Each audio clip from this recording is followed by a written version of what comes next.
ADHD, or attention deficit hyperactivity disorder, makes it difficult for a person to pay attention, sit still, and control impulsive behaviors. One can have the disorder starting in childhood. We sat down with a UCSF Fresno child psychiatrist. He shares with us some tips parents can use to help their child with the disorder. I'm here today with Dr. Patrick Shea. First, let's talk about what is ADHD. So it stands for Attention Deficit Hyperactivity Disorder. So what it is a pattern of symptoms that can really interfere with a child's ability to learn and function. And I think of those as kind of four core things. One is just inattention, right? That inability to stay focused and concentrate.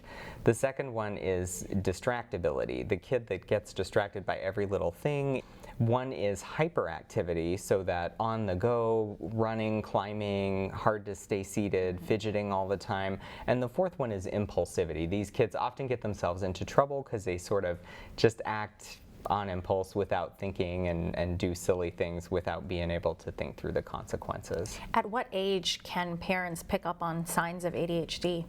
So most typically people will start to notice this or manifest the symptoms in a problematic way when in their early school years. So a child who's more severely affected may have issues in kindergarten. Another child who can kind of maybe is less hyperactive and can sort of cover for it, you'll start to see the problems more in first and second grade when they're expected to sit in a desk and sort of attend to the teacher's lessons all day long, that kind of thing.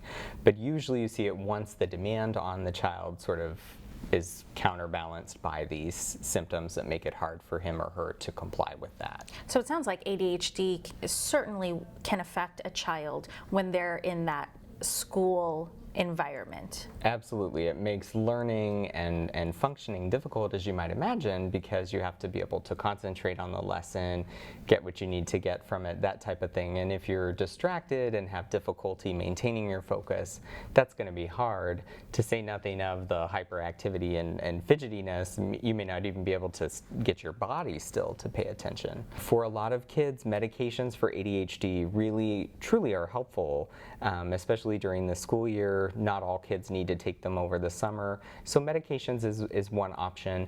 Another thing that's really helpful is school accommodations. So you can work with your child's teacher in school to get something called a Section 504 plan, which can include specific accommodations to help them with their ADHD, such as if they need something to kind of fidget with to maintain their attention, if they need a little extra time on certain tests or assignments, you can work with your school to get those kinds of things for your child if he or she would benefit. It sounds like communication is key.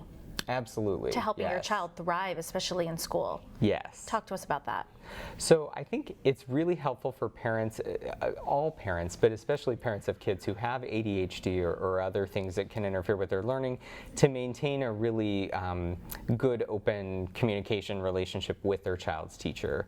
So the teacher, you know, in almost all cases is going to want their students to succeed and will appreciate the parent being involved to kind of let them know what the child might be dealing with and give the teacher an idea of what would help him or her succeed. Thank you very much for those great tips, Dr. Shea. Thanks for having me. Thanks.